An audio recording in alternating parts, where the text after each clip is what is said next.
Almighty God, our Bibles are open and we are coming and approaching your word with faith, knowing that what you say to us matters. It's relevant. It's not a history lesson. It's not a really great story with a fable at the end, a moral of the story at the end. It is the Word of God, your self-revelation. And we do take it seriously. But Father, there are so many things that cloud our minds. Our circumstances, our physical well-being, our family situations, our job situation, finances, sins that we harbor, that we hide. All of those things serve to compete for the attention that we are to give for Scripture. So would you please just kind of dissipate all of the obstacles, all of the fog, and allow us a greater view of Jesus. We pray these things in Jesus' name. Amen. Well, during the teaching time on Sundays, we have been talking, how do you know if you are maturing in the faith? It could be that you've been a believer for decades. It could be that you've been a believer for days, maybe even minutes. How do you know? How do you know if you're growing? I mean, most occupations, they have markers where you can track your growth. How many of you have a threshold in your house that tracks the growth of your children? You have that? Yeah. We like markers. We like to know that we're making progress. And so in the Christian life, how do you know? How do you know that you're growing? How do you know that you're progressing the way that you should? And you probably get 100 different answers, but let me give you what I think it is. What maturing in faith looks like. It doesn't look like more and more Bible study. I'm not minimizing Bible study. We must know our Bibles frontwards and back. And if you don't, I challenge you, I encourage you to get into a Bible reading plan. There's all kinds of them on the internet, and you can find one and stick to it, and you'd be amazed at the God that is revealed in the Bible. It's really incredible. And yeah, there are pockets that you don't understand and you wish there was a movie for, but by and large, it's this beautiful story of God, and it's a story of us as well. But that's not how you mark spiritual maturity. I don't know about you, but I know some people who I would say are very, very mature in the faith, and they don't know that much about the Bible. It's not about church attendance. I hate to disappoint you. You might be thinking, I'm wasting my time then because I thought this was chalking up, marking it up, and earning that somehow by being here. Well, it's not church attendance. That's not evidence that you're growing in the faith. It's not generosity. Boy, howdy, sure wish it was. I think our budget would be okay. But it's not. It's not a marker that denotes or identifies spiritual maturity. And so how do we know? How do we know that we are growing in the faith? And it's merely by this, is that as we live for Christ and as we love him and draw near to him, we find ourselves trusting him more and more. Something happens to you this week, and it was pretty serious, pretty negative, pretty harmful. And you pause for a moment and you're thinking, wait a minute, if this had happened to me 5 years ago, I'd be in a dark corner sucking my thumb in the fetal position. I'd be in therapy. I would be anxious and overwhelmed and sleepless and sick if this happened to me 5 years ago. But this has happened. It's real. It's there. And yet I'm not okay with it. I'm just trusting that God is working in and through this. I find myself trusting him. I believe him. 5 years ago, I wouldn't have believed him. But today, that's a sign of maturity, that you're growing in faith, that you're trusting God more and more. That's what Fit Fest is all about. It's not a volunteer campaign. Fit Fest is this desire that every single person in this room, yes, signs up, if you haven't, signs up for some kind of task or some kind of ministry. Because do you know where you grow in faith? You grow in faith usually not in rooms like this. You grow in faith while you're in motion. I think of the children of Israel back in the time of the Exodus when they're in the wilderness.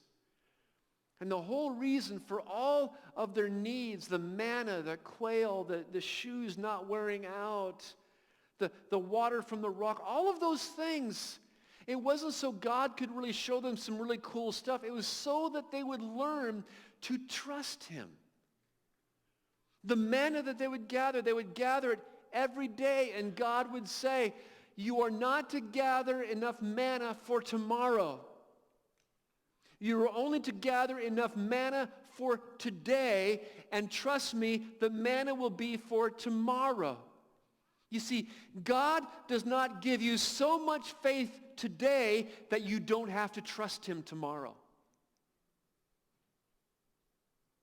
He gives you the faith today, and that's how we know that we're growing. Pastor John did such a great job with John 13. It's one of my favorite stories, and he killed it last week. It was wonderful. He's such a great storyteller.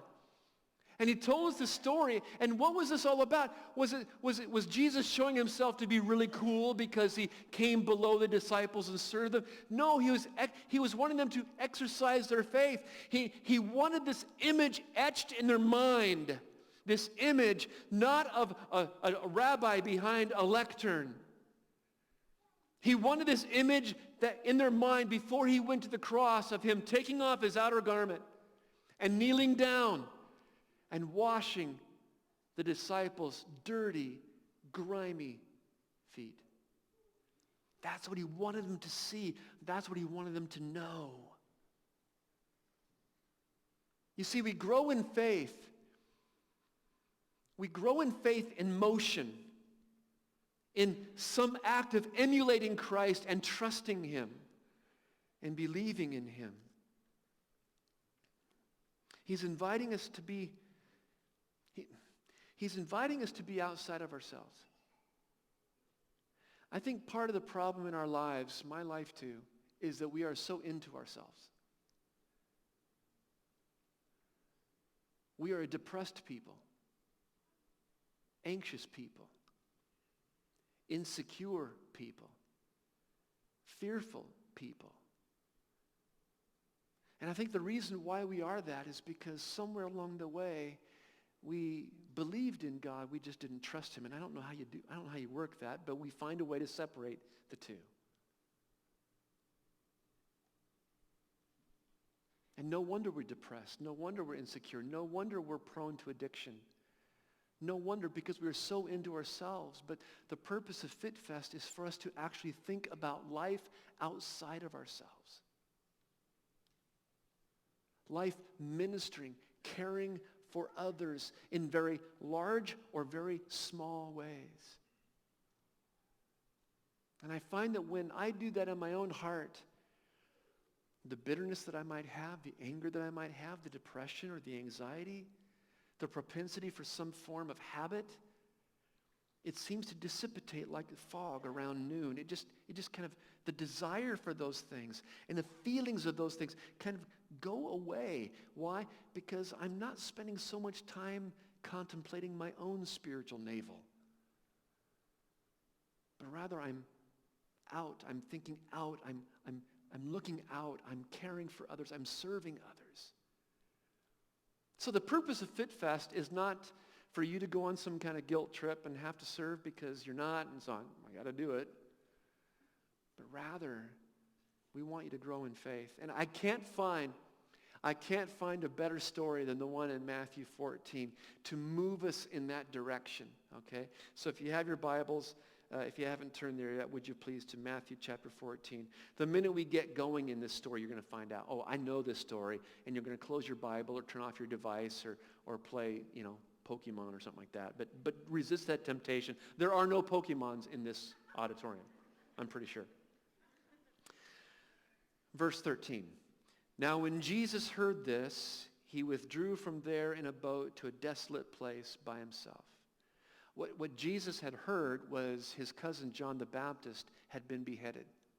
He got the news. He was up in Galilee, and he had gotten the news that Herod, King Herod, was so upset at John because John condemned his marriage. He was so mad that he had John arrested, and then because of some other circumstances, he had him beheaded. Jesus just hears the news. And naturally, he wants to go and grieve. He wants to go off by himself. And so the text says he climbs into a boat. We don't know if anybody else was with him. It doesn't sound like it. He gets into a boat, and he starts rowing for a place where there's no people. There's no one there. But when the crowds heard it, they followed him on foot from the towns. There's some villages, there's some towns around the Sea of Galilee, and Jesus by this time had rock star status. I mean, he's just this amazing person, and people can't get enough of him. And he gets word that John has been beheaded. He just wants to go on. Who can blame him, right? Who can blame him? But the people, they won't have anything to do with it. This is, hey, where'd he go? I hear he went over here. You know that one cove? Oh, yeah, that cove. Come on, everybody. And so they all go. Thousands of people just march around the lake, and here's Jesus rowing or sailing to this desolate place. He gets there, and the people are there. They've beaten him there. He gets there. What would you do? What would you do if you saw all those people that you wanted to get away from? I'd keep rowing. Get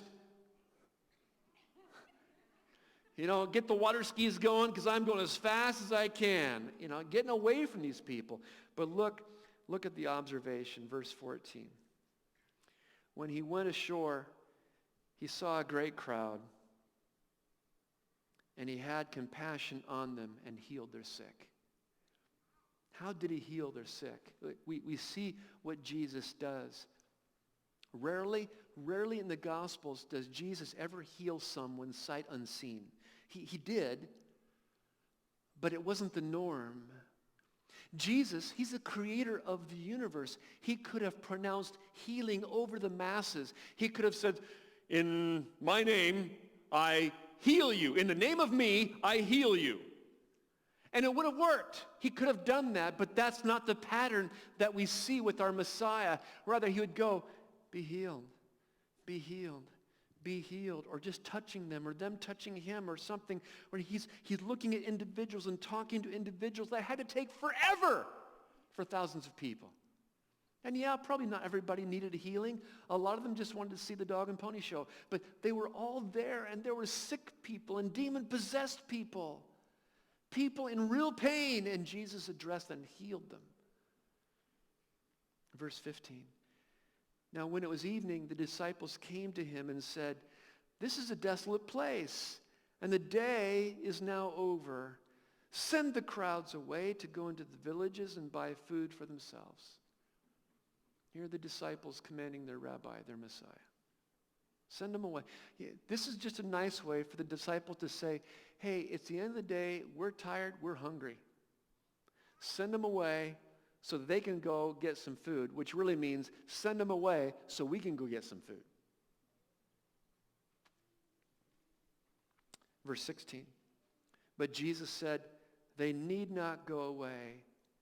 You give them something to eat. Now, this is where I want to push pause in the story and talk about us. Because this is the tension, right? This is the tension that we so often have.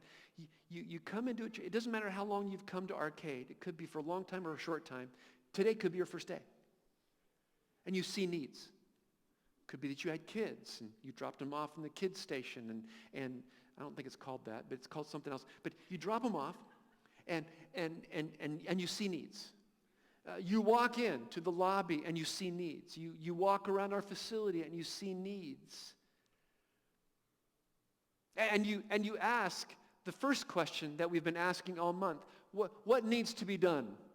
Well, this needs to be done, this needs to be done, this needs to be done, and this needs to be done. And then all of a sudden, because of this story, Jesus, by his Spirit, comes to you and says, you do it. You do that. He says, no, no, no, no, I'm new here. No, I've been coming here for years. I did my time way, way back, and I'm letting the young ones take over now. So I just see the needs and I pray for the slots to be filled.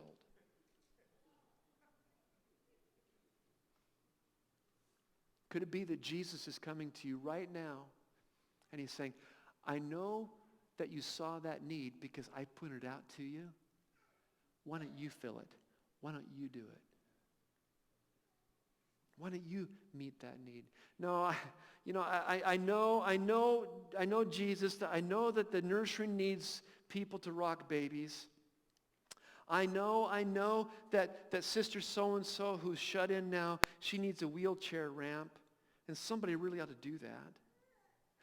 I know, Jesus, that community groups need leaders and homes to host, and I know all of that, Jesus, and people need to do that. Dear Jesus, raise up people to do that. I know that Student Life Ministries, they need people to check in. They need people to just be with children and care for them. They need teachers. They need chauffeurs. They need all kinds. I know all that. And Lord Jesus, would you please just raise up people to serve in those areas? I know the lobby when we gather on Sundays, we need ushers and greeters. And so, dear Jesus, would you please fill those slots and get people out there? And all the while, in whatever thing that you found that is needed, Jesus is speaking to you, saying to you, you do that. I let you see that need because I want you to do that. I don't want you to pray for someone else to do that. I want you to do that. You do that. You do it. Verse 17. We get the disciples' response to the request to feed the masses. The disciples said to Jesus, we have only 5 loaves here and 2 fish. You see, here's the thing. We can learn from these disciples. When the Messiah is standing in front of you and he tells you to do something, you don't say no. You drift to your limitations, which is a nicer way to say no. And that's exactly what they drifted to what they couldn't do. They drifted to what they had. And who could blame them, right? I would do the same thing. I might not even think to bring up the 5 loaves and 2 fish. Jesus, I know you're Messiah, but for a Messiah, you're a really bad mathematician. It must be that Common Core thing because it's just not working for you.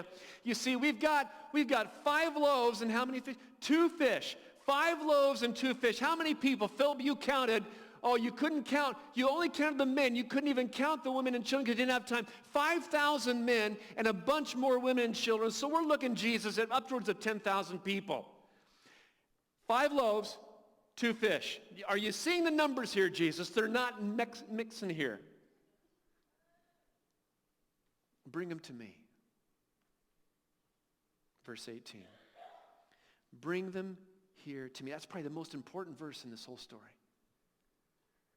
This is the most pivotal thing because it could be that every need that you see, you are drifting to your limitations. You're drifting to why you shouldn't do that. I feel this urge to teach the children during this hour the Bible and the Bible stories, but I don't have any training. And Jesus saying, then bring me whatever you have. I don't have the time. I don't have the time. I work full time, and then we've got kids, and we've got violin lessons and karate lessons and judo lessons. We're a violent family, and we've got all of these things. And so we don't have the time. Bring me your calendar. Bring me what you have. I don't know that much about the Bible. I just don't know enough about the Bible to really do anything about that. And Jesus is coming to us and says, well, I know. Bring me what you know. Bring me whatever you have. That was the message to the disciples. You guys feed them. Jesus, we counted. We've got 5 loaves and 2 fish. That's not enough for upwards of 10,000 people. They drifted to their limitations because in essence they were saying no. And how many times have you and me said no? by drifting to our limitations. I'm just not good enough. I'm not smart enough.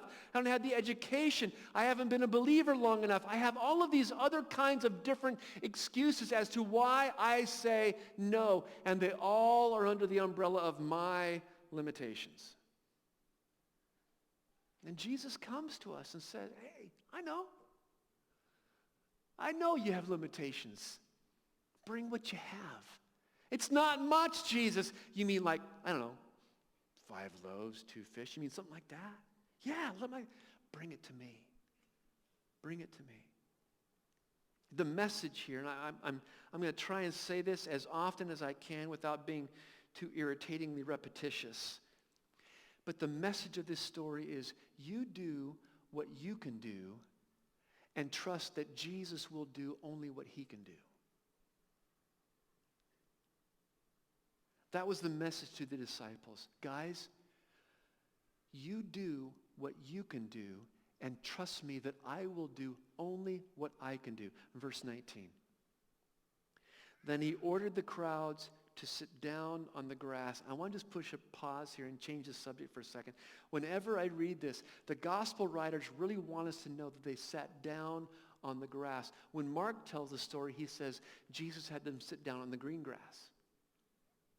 Why do they want us to know that there was grass there? What's the big deal for that? And it causes my mind to go to that psalm, Psalm 23. The Lord is my shepherd.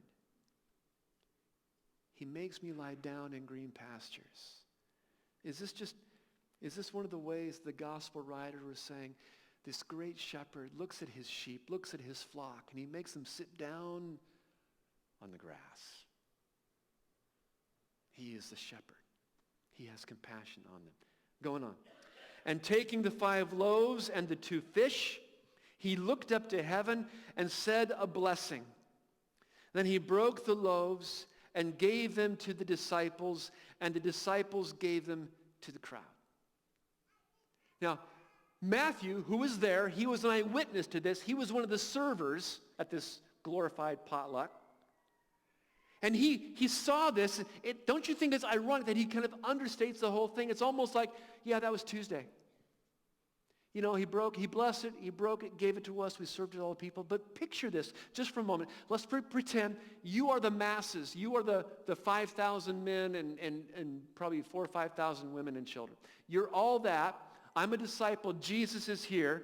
And my back is to you, and I'm facing Jesus because he told me to bring the 5 loaves and the 2 fish. And so I bring them to Jesus. He blesses the Father, and all of a sudden he breaks them up and hands them off to the disciples.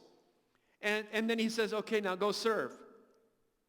And can you imagine this humongous pause among the disciples? They've got a little bit. They've got more than 5 loaves and 2 fish because they just saw it multiplied. But they're looking at each other.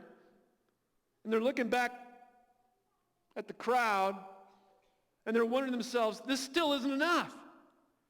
Go serve it, come back. So you go, and everyone's sitting down, they're waiting to be served, and so you serve it to a few people, and then you're empty, and you see the other disciples, they're out along the green grassy meadow, and they're feeding the people, and you're empty, so you go back, and sure enough, there must be a taco truck back there or something, because Jesus is all of a sudden, he's got more, and so you get more, and you go and you serve over here, and you're serving people and ministering to people, and they're eating, and you're out. So you go back, and now you're not even thinking about it because you're trusting that more will be there. You're not going, oh man, I'm empty. What am I going to do? No, I'm empty. I'm going to go back and get some more because Jesus will want them. And this whole thing wasn't just about feeding 5,000 people with a few loaves and fish. It was about stretching the disciples' faith. You guys, you do what you can do. And trust me that I will do what only I can do. You guys, you can serve. You can bless. And so you do what you can do. And I will come in and I will do things that only I can do that will bless the people that you're serving.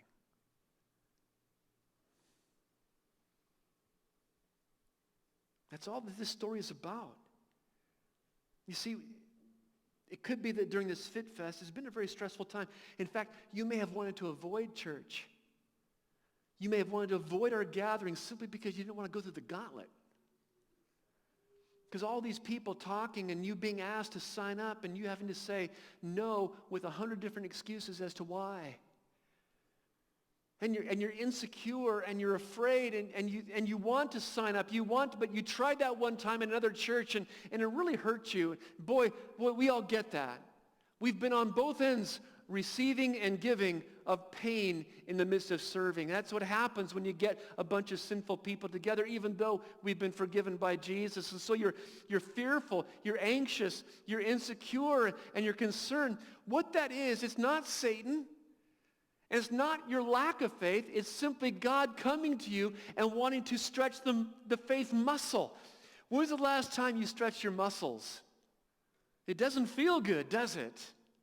But if you do that enough, then all of a sudden you become far more flexible. And that's all that's being asked of you, is all of this insecurity, all of this fear that you may have, all this hesitancy of signing up with some type of ministry is simply your faith muscle being stretched, because the only way that we could ever truly trust God is by placing ourselves in situations where we must trust him.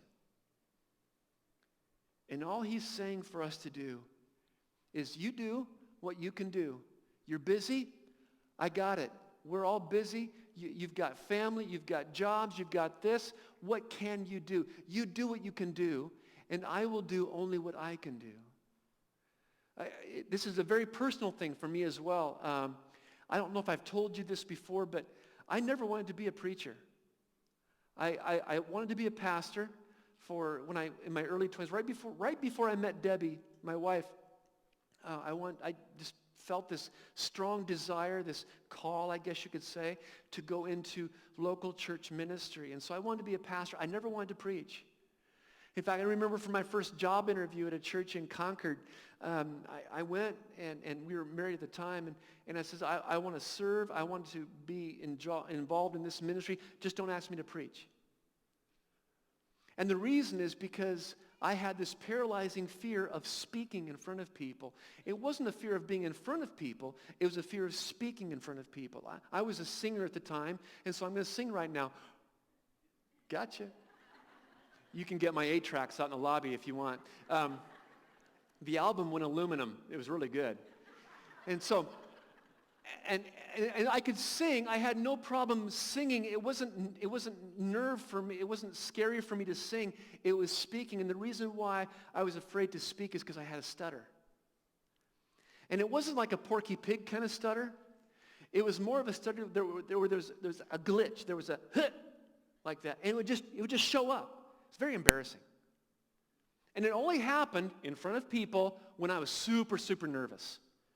And so the more that happened, and you may have, if you've listened, you may have seen that sometimes, but whenever it happened, it would just be very, very embarrassing for me. And probably because, I don't know, people made fun of it growing up. I don't know. I'll let my therapist figure that one out. I don't have a therapist, okay? Just so you know, all right? And so I was just very fearful. I didn't want to preach. And my first senior pastor said, hey, Craig, you're going to preach on this date. And my life just ended right there, because asked me to sing. I could sing an opera. I could even sing disco. Ask me to sing. I'll sing anything. Just don't ask me to speak or say anything. I want you to preach. And so I did, and guess what? I started all over the place. I wish I could tell you, the Lord came down upon me like a cloud, like a dove, and said, thou shalt not stutter. And it was over. No, I was glitching all over the place. And I was embarrassed. And Debbie, being my wonderful wife and kind and honest at the same time, says, yes, it was noticeable, but it didn't detract from the message. And she began to speak some truth into me, my wife did, and some people that I trusted began to say, Craig, we really think that you need to exercise the preaching muscle a little bit more. And I said, no. Have you heard? Yeah, And I called it It. Have you heard? I couldn't even name it. Have you heard It? It's embarrassing. It's a glitch. It's too distracting. No, work through that. We really think that you need to exercise that muscle. I wish I could tell you that in time it went away. It has not gone away. I think about that every Sunday. And probably because it doesn't happen that much is because the longer I preach, the less nervous I get. But when I'm very stressed, it's very visible. It's very audible. But what I heard, and the reason why I went into preaching, is not because the stutter went away. It's because of stories like this where I really believe that God was coming to me, not this voice from heaven, but through people that I trusted saying, listen, you do what you can do, and God will do only what he can do. So you do what you can do, stutter and all, and God, trust him, he will do what only he can do through you. And so every Sunday for me, every Sunday, I say something like that before I get up here and preach. Something like, God, this is all I got, and I want more of you. I'm going to do what I can do, and I'm trusting that you will do what only you can do. And the same thing is being asked of all of us in this room during FitFest, is simply to go out there and ask what needs to be done, and how can I help? I am so ill-equipped. I need training. I'm insecure. I'm afraid. But I'm going to trust that I'm going to do what I can do. And I'm going to trust that Jesus will come in behind me with these 5 loaves and 2 fish that I call skills and gifts. And he's going to do only what he can do. I'm going to trust him for that. That's how you know you're growing in faith. Not that you're serving, not that you're filling a gap, but rather you're trusting him more and more with what you can't do. And boy, howdy, it's scary and exciting at the same time. Verse 20. And they all ate and were satisfied. And they took up 12 baskets full of the broken pieces left over. And those who ate were about 5,000 men, besides women and children. Now, there's no way that the disciples walked away from this green meadow chest bumping themselves saying, dude, did you just see what we did? No, they walked away and said, how can we not trust him? And yeah, they had pockets where they still didn't trust Jesus. They were still growing, but they always had that story. Remember when we kept coming back to Jesus with nothing, and he loaded us up with what started to be 5 loaves and 2 fish. Remember what we did? We just did what we could do, and what we could do is we could serve. We could serve people bread and fish. Would you like bread or would you like fish? Or both? And we served. We could do that. We'd go back to him, and he would load us up some more, and we'd go back out, and we'd serve. We did what we could do, and then we watched him do what only he could do. It's the same thing. All of us, we come to the table with very little. We come to the table with 5 loaves and 2 fish, and God says, now feed them all. And we say, Jesus, 5 and 2, not enough. I know. How cool is that? How cool. It's not enough. You don't have everything it takes. You do what you can do. And I'll do what only I can do. Okay, we've talked about this. We've talked about our perceived limitations. We've talked about this fact that we tend to drift towards our limitations. We drift to what we can't do. How do we do that? What are some expressions of that? And so we're just going to have some bullet points. And I almost didn't want to talk to you about this because it will sound kind of aggressive. So be it, all right? Here's some reasons why you may have avoided FitFest. You may have found another exit that you don't have to go through the courtyard. There's a door there, there's a door there, there's a door back here. There's all kinds of doors. We found them all just to avoid the booths. Well, maybe these are the reasons why you've done that. First one, I'm new at Arcade. I'm new here. I don't know what to do. I'm new here. Can I just tell you, I've been involved. I'm 58 almost, and I've been involved in church my whole life. I don't know what life is like without being involved in a church. And I'll say this. If you're new here and you think that you're not going to become new just by attending this service, singing some really great songs, hearing a sermon, and then going home, you will be new 5 years from now. You'll always be new. You'll never connect. You'll never root yourself in the fellowship because these were never meant to connect. This is meant to gather so that we can think about Jesus and make much of him together. But if you were to sign up at FitFest for some kind of a ministry, whatever your fit test looks like, if you were to do that, and you get involved side by side with people, you come to training camp next Sunday, and all of a sudden you see all these other people that you don't know, that they signed up for the same thing you did, I guarantee you will no longer be new at Arcade.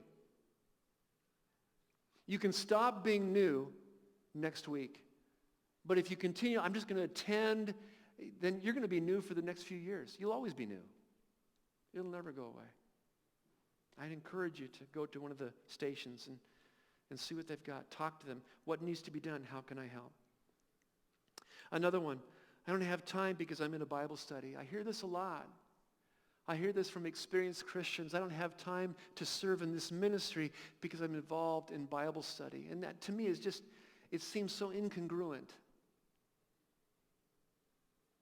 And with people that I know that I know won't get offended, I get a little bit more aggressive and I ask them, so let me get this straight. You go to a Bible study and that takes time, no doubt. Time in going and time in prepping. And so it takes time. What are you learning in your Bible study? Well, I'm learning how to follow Jesus.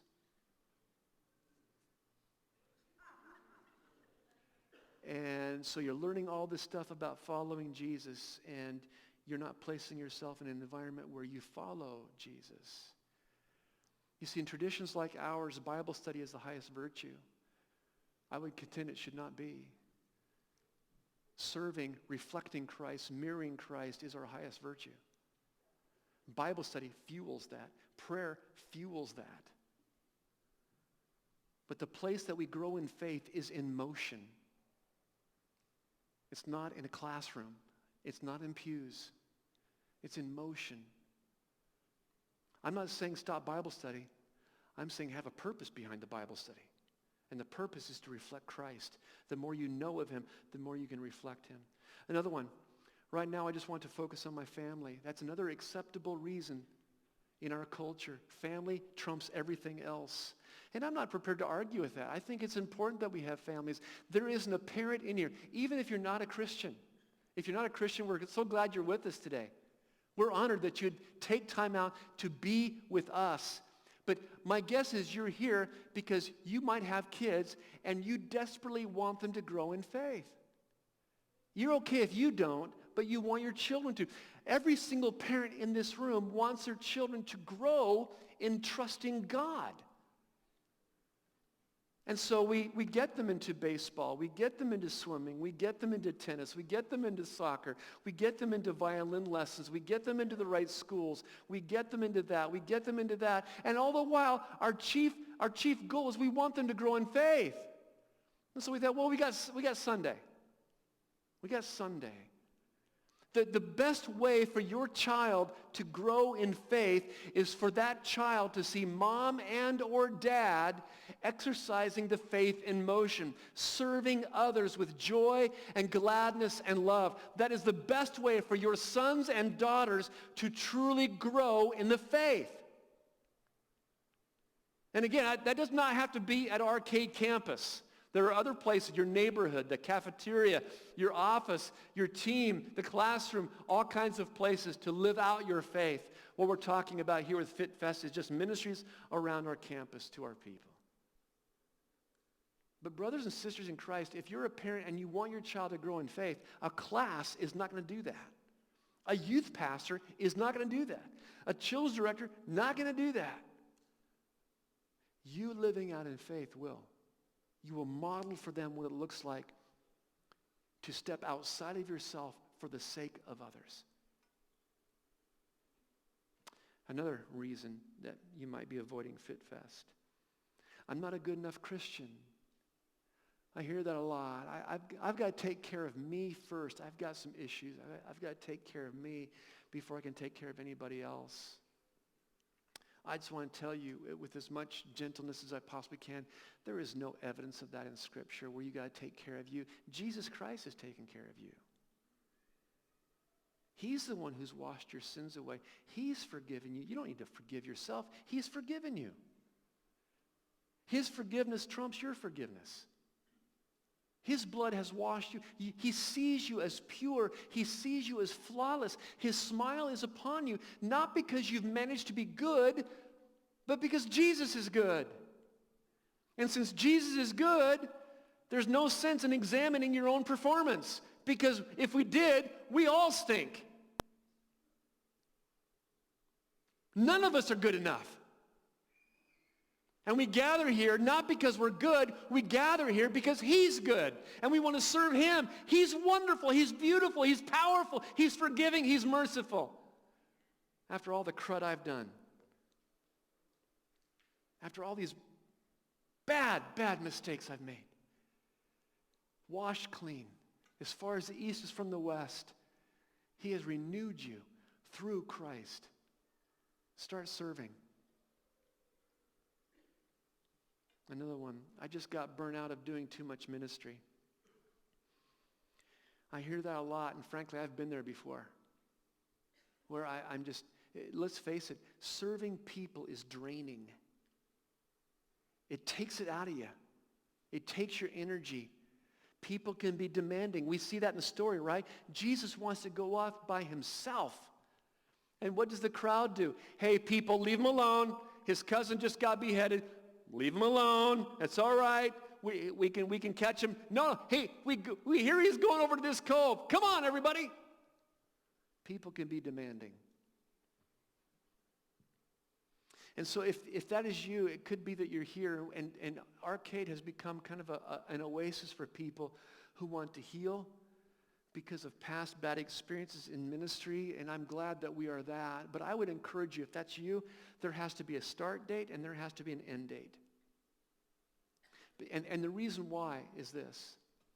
If you step out of ministry because you're burnt out or you're just tired, and that happens, and so all of a sudden, Wednesday nights were taken up with this particular ministry, and now Wednesday nights are free. You know what you're going to fill that up with? You're going to fill that up with leisure and pleasure. And in our culture, leisure and pleasure always is greater than sacrifice. And you'll come up with all kinds of reasons why. I just don't want to get back into that.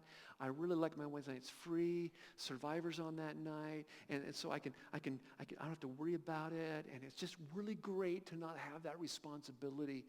But all of a sudden, you're going to find that you get kind of spiritually depressed. You want to avoid Sunday morning gatherings.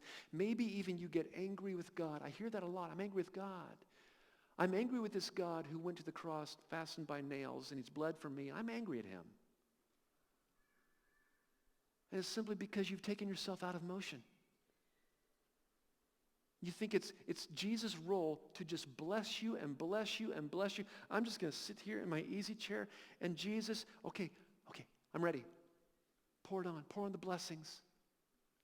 And no, Jesus has blessed you so that you would become a blessing for others. No wonder you're ticked at him. Because he's not doing what you thought he should do. You do what you can do. And he's promising that he will do what only he can do through you. I don't do well with guilt trips. This is the last one, because you might be feeling guilty. Guilt is a lousy motivator. You want to know why? Because if I am motivated by guilt, then I will only do enough to assuage my guilt. If I'm going to sign up for a ministry and I do it because I feel guilty, then the moment I don't feel guilty anymore, then I'll stop. Because I don't feel guilty anymore. Guilt is a lousy motivator. And the purpose of this is not to pour on the guilt. The purpose of this is every single person, balcony people, talking to you. Floor people, talking to you. This is an opportunity for all of us, every single person in this room, to grow in faith, to mature in Christ. And the only way that we can do that consistently is in motion, is in serving. And all the while we're serving in capacities that we just don't know if we're equipped. We're really super insecure. We're afraid. And Jesus comes to us and says, hey, listen, I know. You do what you can do. And I will do only what I can do. Trust me. Thanks for listening to the Arcade Church podcast. Visit us at arcadechurchonline.com, Facebook, Twitter, or Instagram.